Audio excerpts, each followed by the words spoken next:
Why do you have sadness behind your eyes? I have no idea.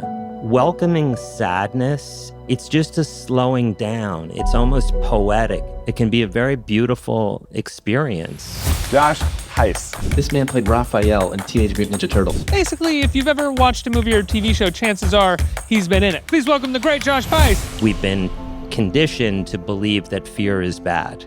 If it's bad, we've got to get rid of it. When we are doing that, we're signaling to our whole system, I don't want to feel you. It wants us to stay small, and it will do whatever it can to keep you from extending further out into the world. So I went on this 2-year journey experimenting, creating from impulse. If you have things that you want to offer the world, you need to have the ability to extend out without collapse and engage with what's in front of you. The body thrives when you are honoring wherever it is without managing it. What would you say is that first step? The first step is The Big Silence. It's time to sing. Welcome to the Big Silence podcast, Josh Pais. Thank you. Good to be here. I know we were actually considering doing in person in LA and then virtual, and then all of a sudden here we are, same time in New York. Yeah. It was perfect. Yeah. Yeah. Where do we begin? I feel like you're so laid back and you have so much I'm to not always say. laid back. Really? Yeah, I might get fired up in the middle of this. Okay, I want to know But why. it's really moist out. I know, you're It's very really sweaty. moist. You well, have glow, the you wrong. said it looked like a glow. Yeah. I mean, a glow. Okay, You're okay. glistening. Yeah. Okay. So I want to talk about your book. Because Great. I already did the intro and everything all about you and all the fabulous things Okay. you have done, which I actually do want to talk about more because it's really pretty cool that you were like the main Teenage Mutant Ninja Turtle. back in the Yeah. day. But this book, Lose Your Mind, what inspired you to write this? It was really an extension of this work that I've been doing for about 30 years called Committed Impulse. Mm-hmm. And it's a training that started out for actors to get them very connected to their body, very connected to their impulses, and out of their mind, out of the chatter, out of judgment. Because when actors are doing a scene in a movie or a play and they're judging themselves as they're doing it, to the extent that they are judging and also shutting themselves down is relative to how much the audience can connect to them. Because if you're disconnecting from you, there's no way the audience can fully connect to you. But can't you say that? Because I hear you say that and I'm like, I feel that too when I'm too stuck. And you mentioned this, like stuck in your head and out of Right. your heart and like who you truly are in your body. Right. And even in my work, I can see that. So I feel like anyone, whether it in the public eye or not, like finding that mind-body connection to come home to that. Absolutely. Yeah. And it started out just as a training for actors. Yeah. And then over the years, people from all professions have been coming to it, which has just been a wonderful curiosity. And really anybody that has to put their ass on the line, extend themselves further out into the world is going to experience an increase in vibration in their body. They're going to, that vibration might be interpreted as fear, anxiety, nervousness, what have you. And so Committed Impulse is training people the tools to stay out of their head, because a common pattern is you extend yourself further out into the world.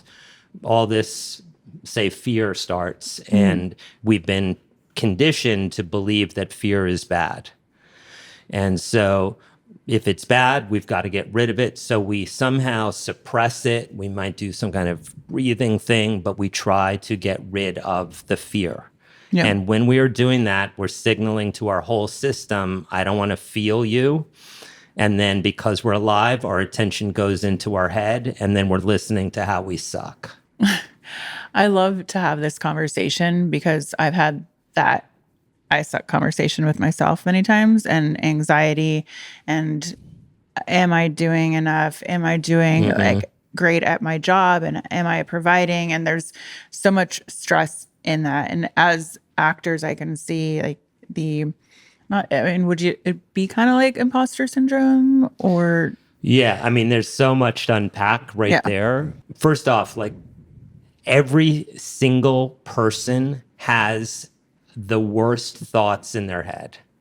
Okay. Right. Nobody, it's like I've been doing this, like I said, for 30 years, and I'll talk about this in a workshop.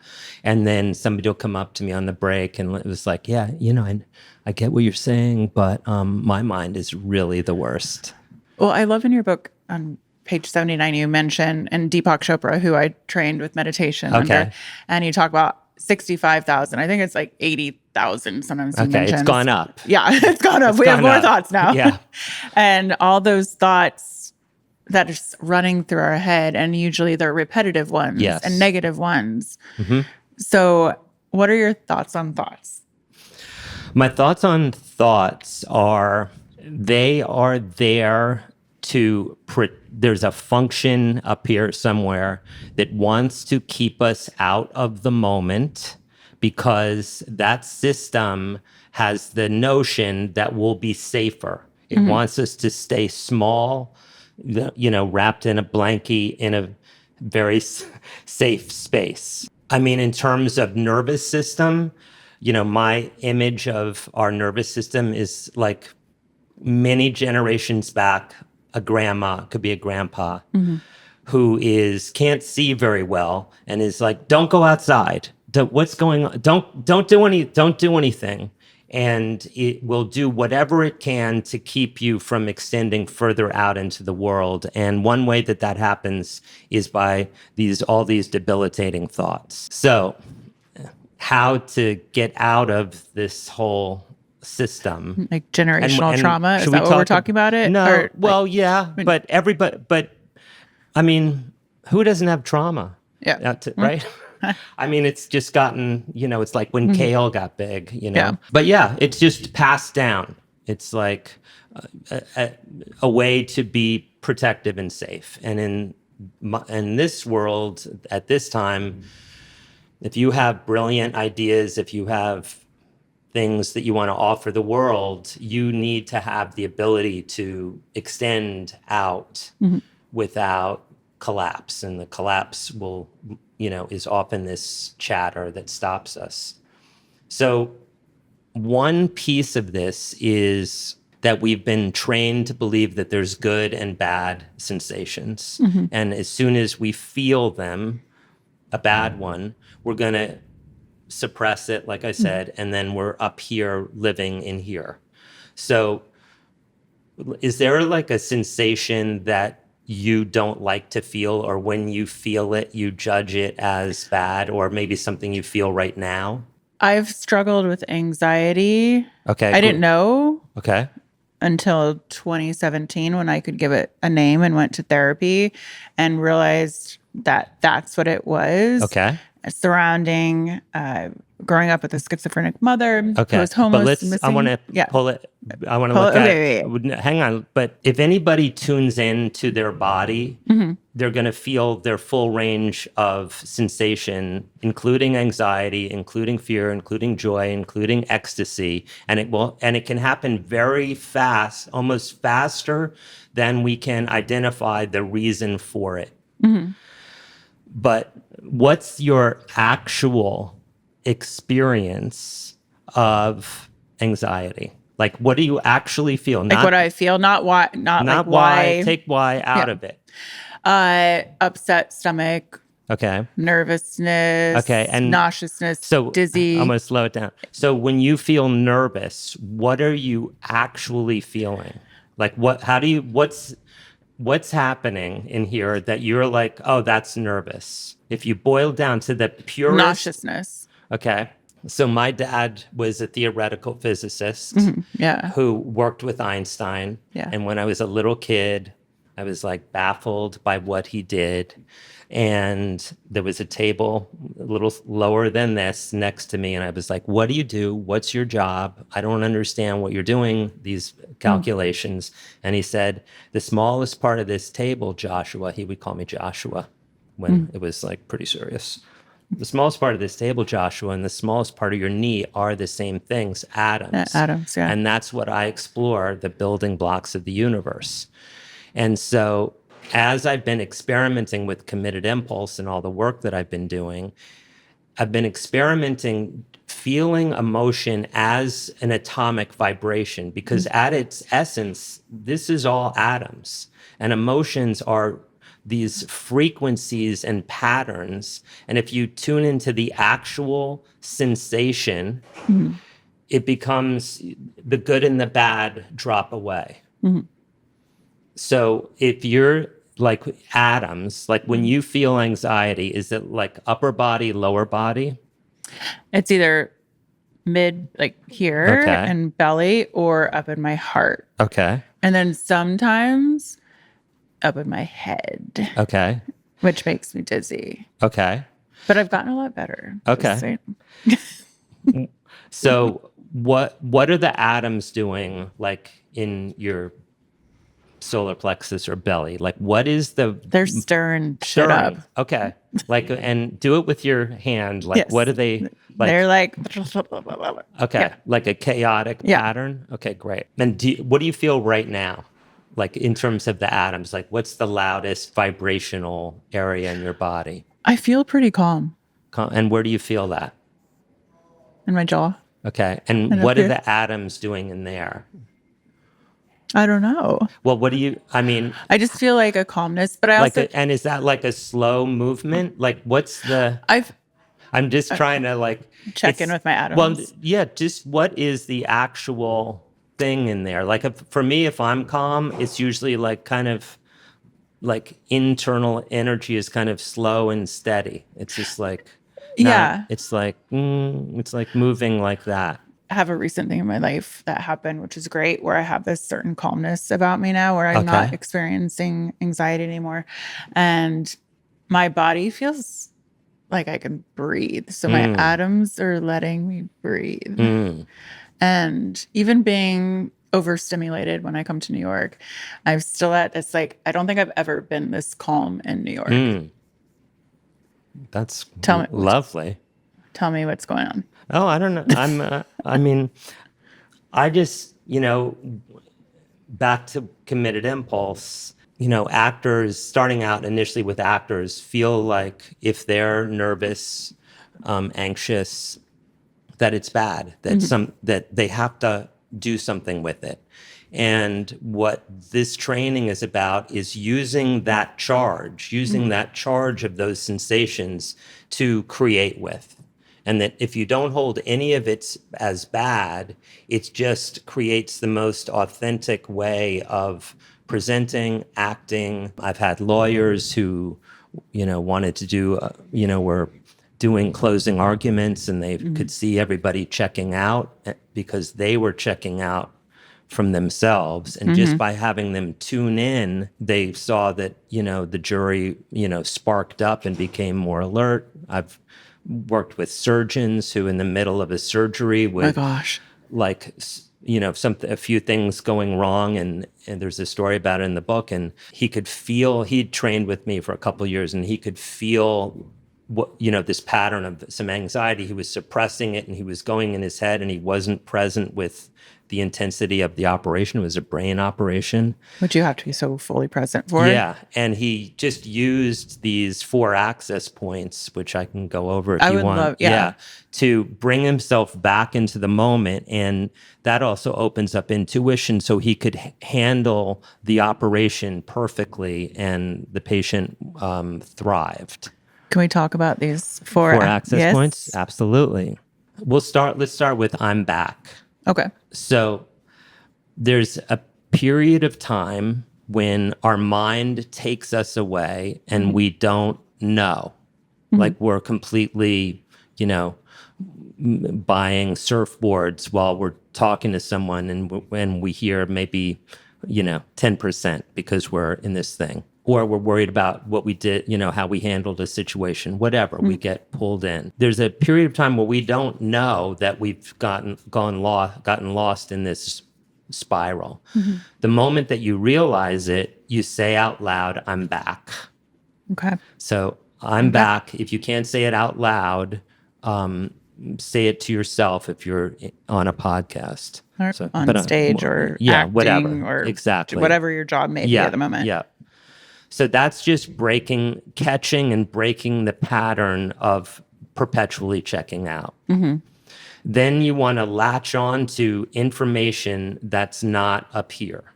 And so what we've been experimenting with is tuning into the body and tuning into whatever sensation is there, because we want to shift out of here into here.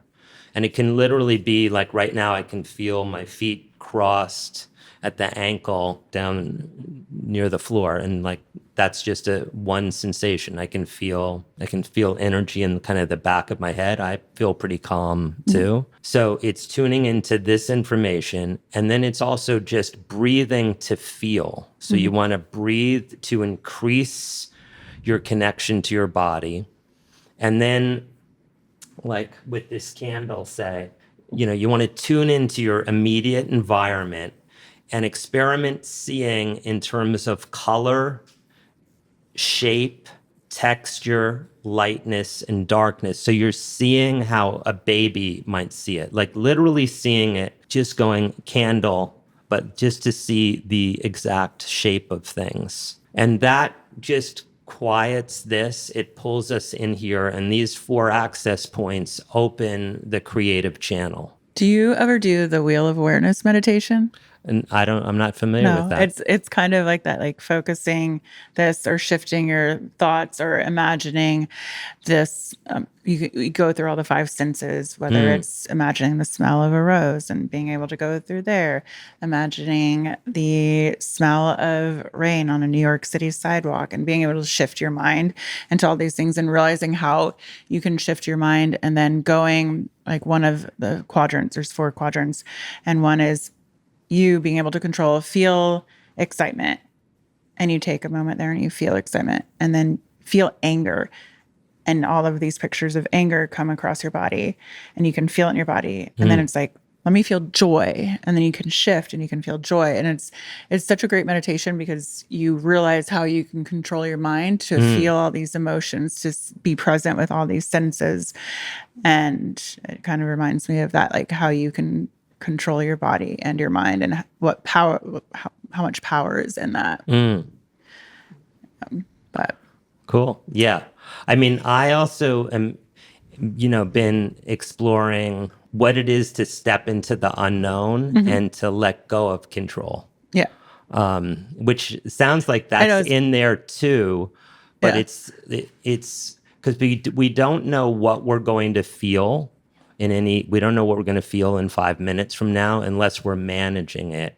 And it's all creative juice. And I think the body thrives when you are honoring wherever it is without managing it. But also I feel like when you say managing it, do you believe in shifting your thoughts with all those thoughts that I look at it as get out of that paradigm completely. Get out of that's what my jam is. It's almost like if you had a motorcycle helmet on with thoughts, instead of trying to improve them, because you're just playing a game with like somebody with like a mean entity.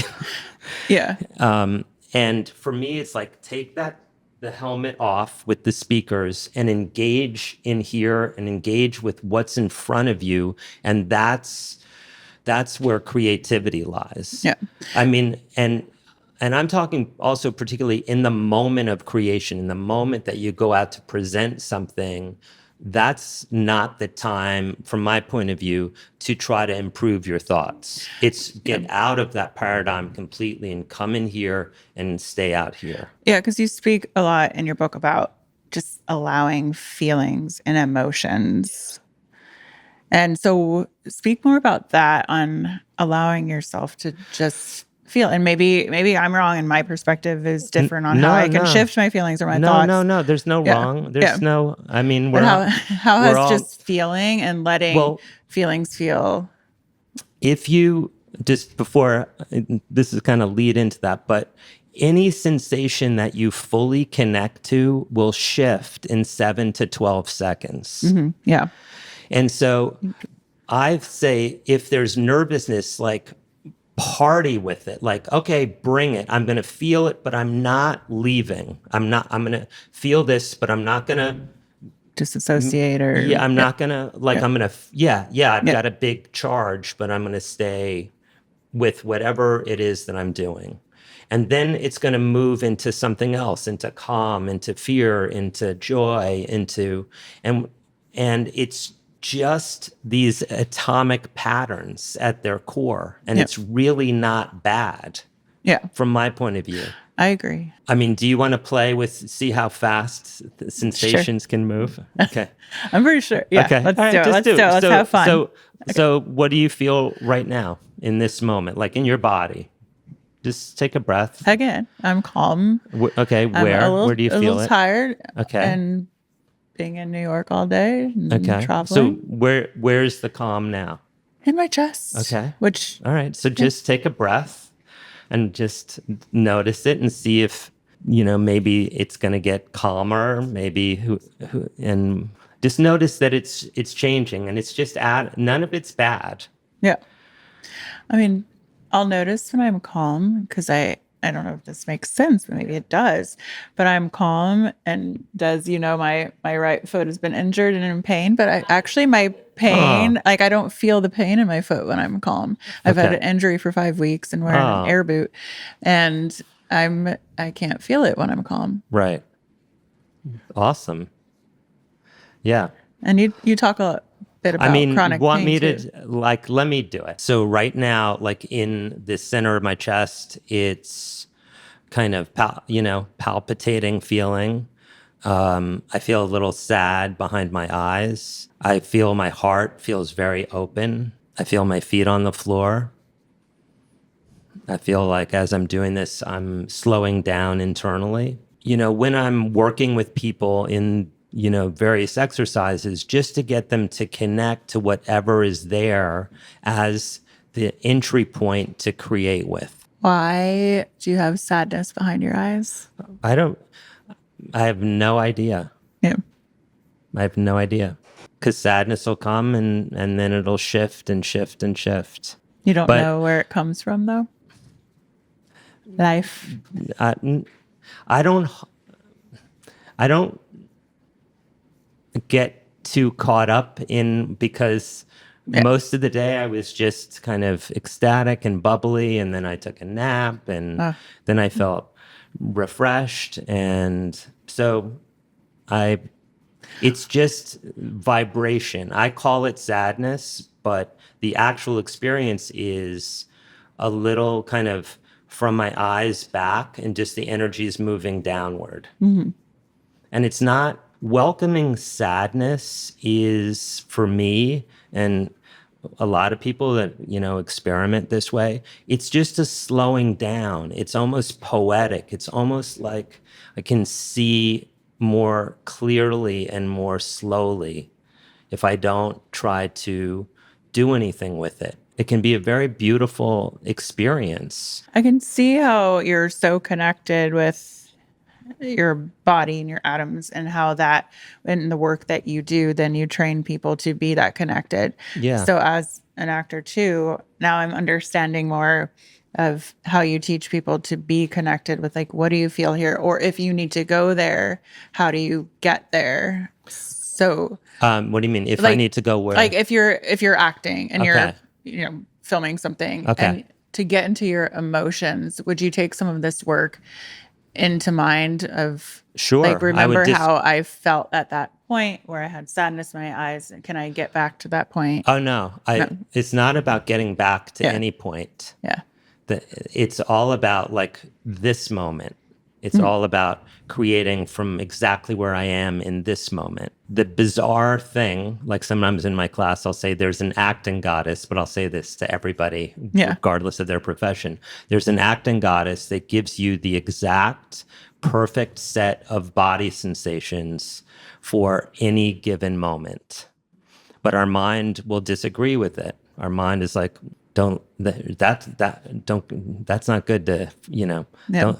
My mind's like, I could hear my mind going like, don't let yourself feel sad on a podcast because sad is bad, but that's only, it's really not. I love a good sad girl moment.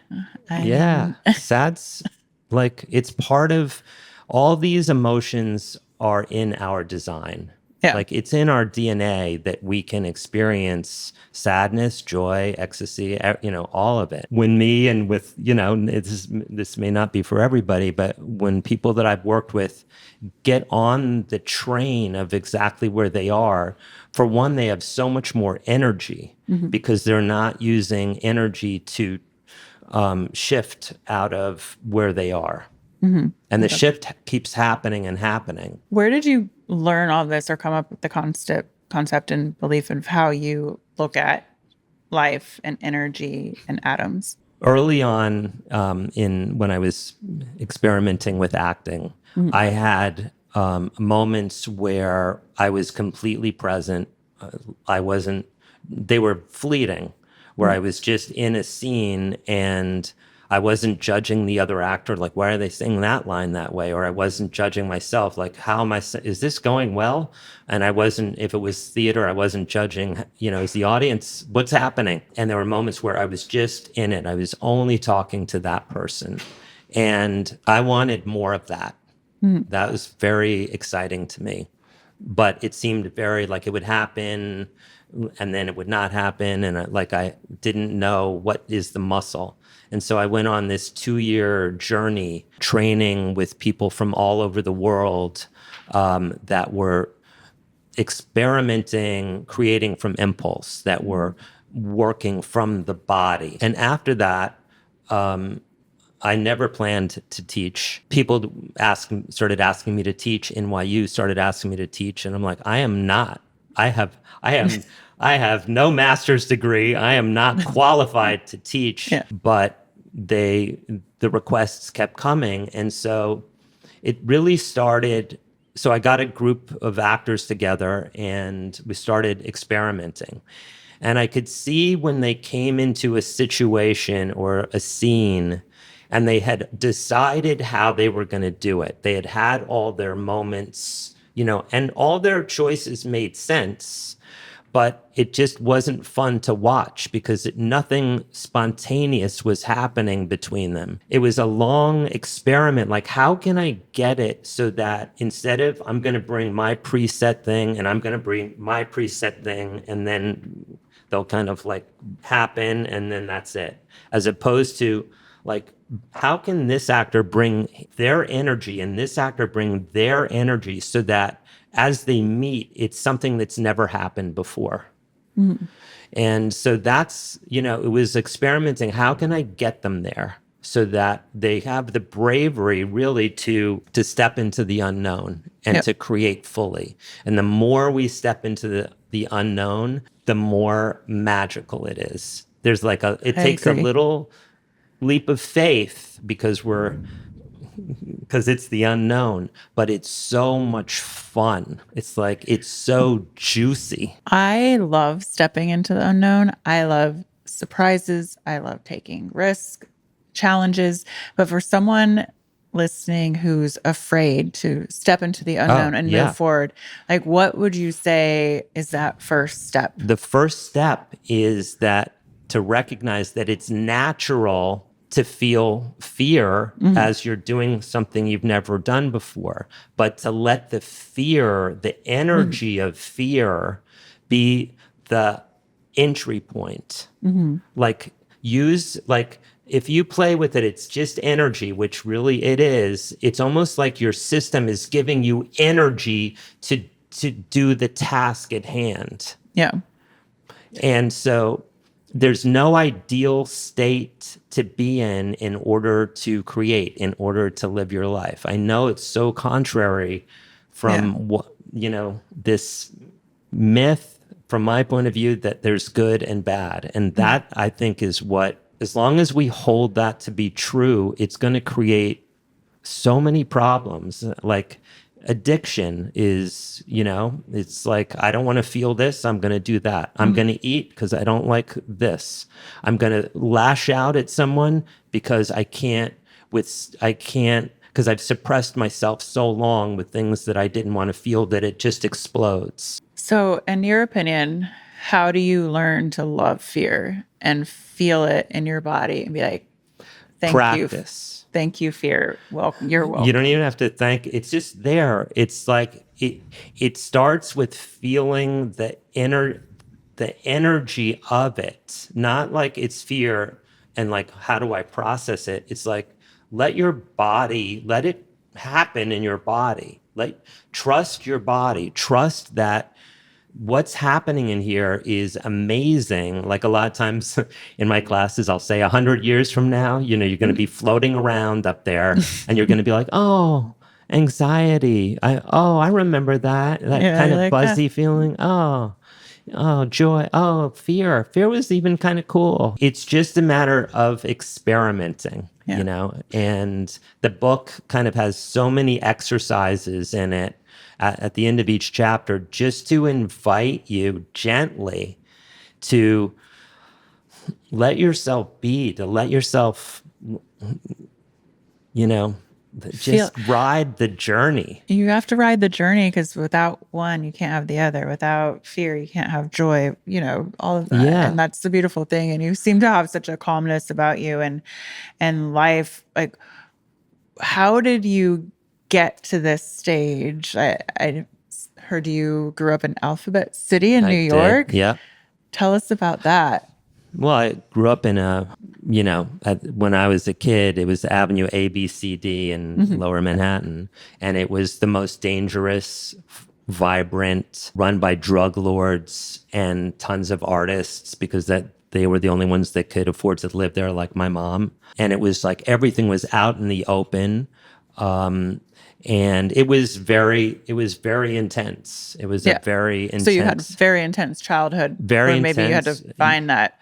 Yeah, it was very intense yourself. childhood. Yeah. My mom had, she got into heroin for a little bit, but also like this amazing creative being. Yeah. And my dad, who was she an artist? A painter and a poet. Yeah. Oh, beautiful. Yeah. And my dad, and they were separated. My dad was a Holocaust survivor, so he had all his stuff. Yeah. And so in my pursuit of creating in the present moment, all of these kind of confusing things for a kid kind of started to get handled by just coming back to this moment.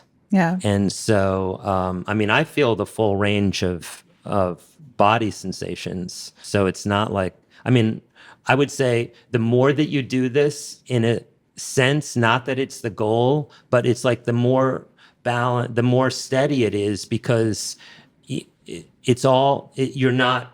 you've welcomed it all. It's like, come on. It's like, come on, let's party. Okay, we're going to go here. We're going to go there. So you could have made a choice when you were younger, growing up in that environment. Yeah. And teaching yourself, like, you're like, I have to learn how to control my mind and my body. Well, that's what I started out doing. I started out trying, doing everything, like trying to like get to someplace else and like talking to myself. And it just was not, there was no progression on my journey to get to that place where I was just with myself and with the other person. Was there a moment where you're like, Alphabet City is not my home for the rest of my life? What am I going to do? How am I getting out of here? And what are my action steps? Well, yeah. I made a documentary about growing up. It's called 7th Street, 7th Street. You can find it around. I don't know quite what led me. I think I was done with a lot of relationships in that area. And I was just, I don't know that it was out of an intense decision, but it was like, this is over. I'm done. And I survived. I learned so much. It was an amazing place to, I cherish it, even though it was intense, because I got to meet the most extraordinary people. Yeah, like, just I can like, imagine. what? Yeah. And I've used all of that in terms of creating characters as well. Yeah.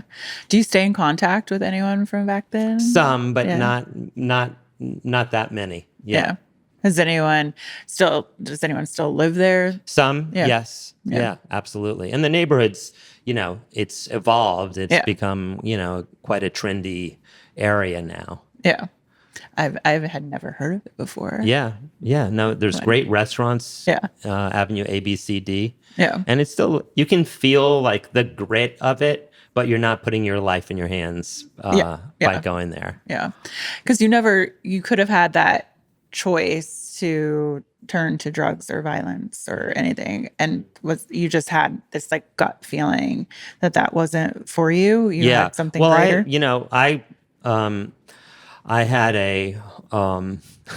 I had this wild cousin who went AWOL from the military and came and hid out in our apartment, and the FBI would come looking for him, and it was crazy. And when I was 9, he was like, let's light this up. And so I smoked a joint, when I was 9. And then, was that you too? I'm pretty 9? sure by maybe 10, 11. All right, come on. All right.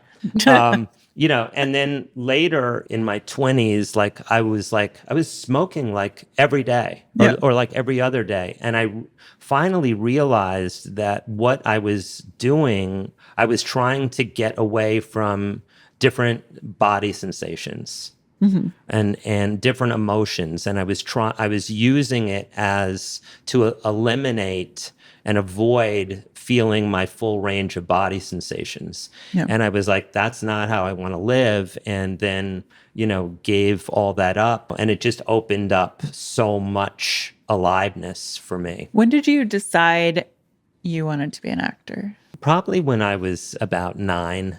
Really? Yeah. Did you kind of go into imaginary world to escape from what was happening in the house? I mean, I'm just wondering. Yeah, I'm sure I did. Yeah. I used to pretend a lot. Play. I just got into playing. Yeah, which I guess is, it's like when kids are playing, it is like imagination and the current are so intertwined. Yeah. I guess, I'm sure I must have, but it was more like getting involved in play. Yeah. Like in that, that really saved it. And also, there were so many loving people around me at the same time. Like it was a very rich, it was like everything. Yeah. So, okay, take us through your first audition. I don't know if it's my first, but I know my early auditions were, I'd be at home, I'd be prepared, get my lines. I'm like, okay, ready to go. And I would go, and I'd stand in front of, I'd go into the room and there'd be people behind a desk, and I would have so much fear, anxiety, nervousness that I was trying to hide and push away, which led me into like, what are they thinking? This is not going well, and then just, getting through it and literally like walking out the room, like with feeling like my tail was between my legs, like just like, oh God, that was horrible. I think we've always, like all of us have felt that it's something that we've done in life. And so it was literally, I got to a place where I don't know if I can do this. I don't know if I can do this profession. It was through, what we're talking about that opened it up so that I could use everything and and so that I could see while all this was happening. And then it became creative fuel. And then it became so much fun to play with all this stuff. And so many, I did this movie Joker with Joaquin Phoenix, and like, he's just so connected and so just absolutely connected to everything that's going on with him, and just working with him was just so much fun. And I find like so many actors that are really successful today that I've worked with, and I've worked with Who so name, many. name drop. Let's go. Robert De Niro, Meryl Streep, Ray Donovan. Okay.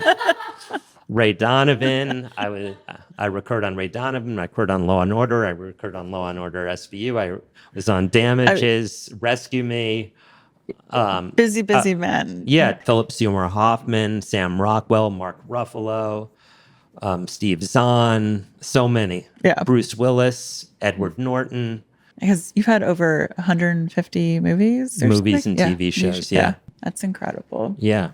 How fun. And it's just doing this, this adventure of like, stepping in. And if I have, any mantra that I have, my only mantra really is when I'm going into a situation, like going into a scene, and I can feel my mind going like, oh, do this, this, this. And it's like, no, it's like, I already know it's in my body, like the blocking. I don't have to, but I just say, I don't know what's going to happen. Mm-hmm.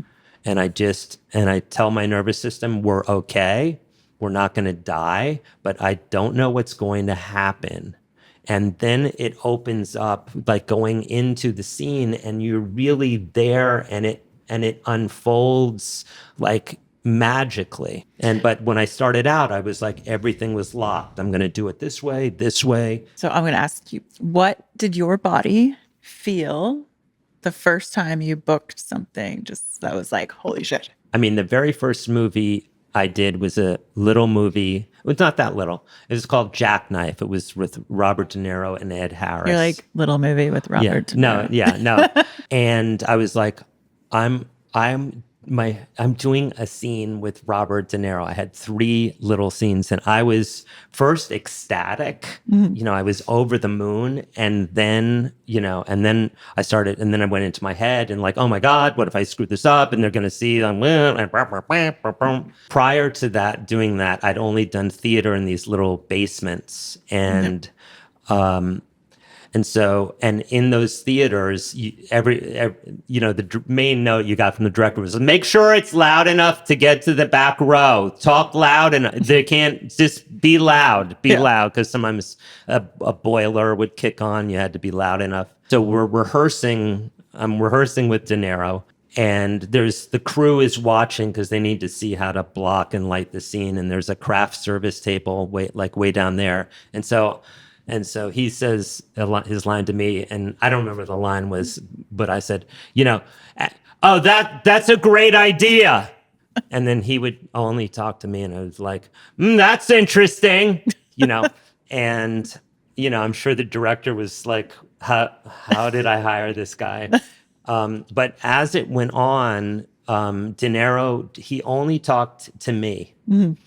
And as a result of that, he pulled me in so that I only talked to him. Mm-hmm.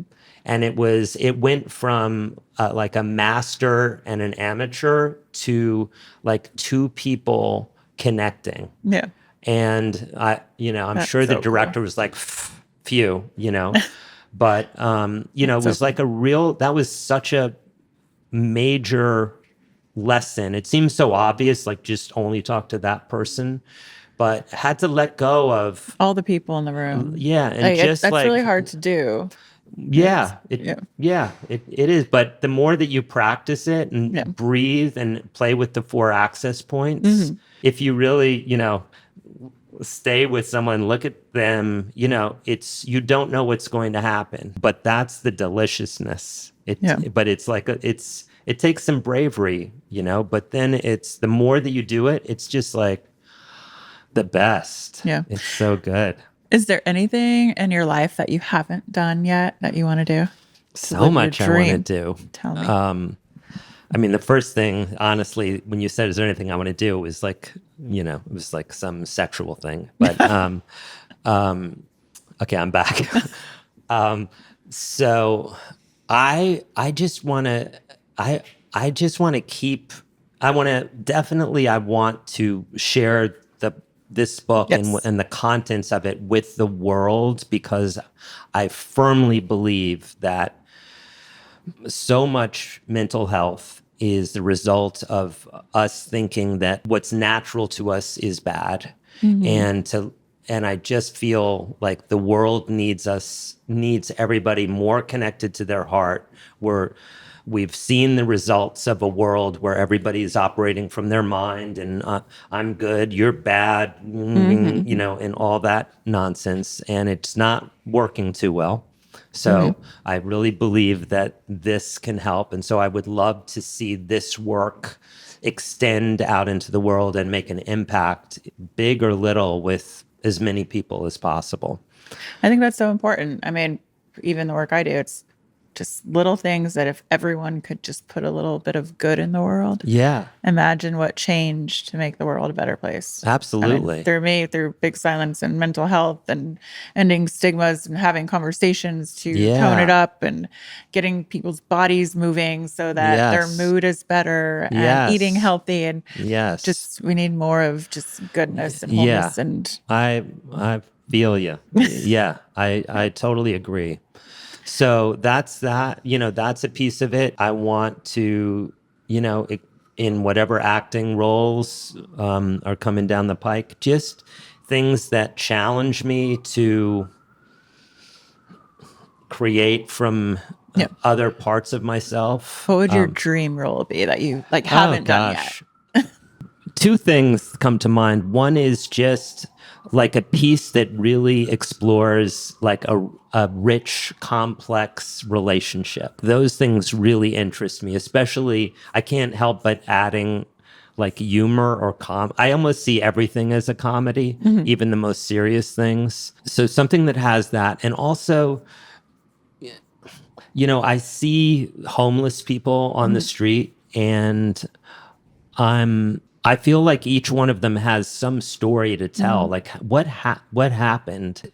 Exploring, I'd love to be involved in a movie that explored like what this homeless life or what are we supposed to say?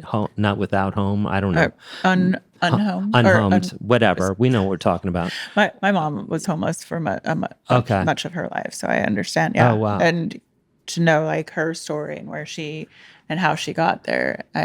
There's everyone on the street. I know a lot of people look the other way, but that person has a story on how they got there. And that really interests me because, homelessness seems to just be increasing and it's going to impact everybody. And I think if we can understand some of the story in a lot of these people, like, and I don't create know more what empathy. empathy and finding like what's, I'm sure these people, the vast majority didn't start out homeless necessarily. It's not like they wanted to be there by choice. Right. But what, and just so that we can maybe catch it sooner, Yeah. Have you ever written a screenplay? I have. I've written I've written a screenplay. I've written, my son and I wrote a pilot that Sony optioned. It didn't fully go, but we wrote it together, which was an amazing, intense experience. Yeah. Just a lot. What was it about? It was about a young artist who is incredibly talented, coming to New York to train under this guy who was like, back in the day, like a brilliant, famous artist, but has then become just a mess and self-destructive and just not, and this kid is coming to learn from this guy. And it's kind of this dynamic that unfolds between them and within the art world. Yeah. And sounds pretty good to me. It sounds good. Yeah. Don't Yeah. forget Well, Sony. Take it somewhere Sony. else. Yeah. I think probably Sony doesn't own it now. Oh, okay. If you want to take it. What a great life you've created and just keep creating. I think art and creativity is just what really people thrive in. And Yeah. you can find art in so many different ways. And I really inspire people to find what art is to them. Yeah. And everybody is I was talking to some guy the other day and he said, I'm not creative. I'm not a creative person.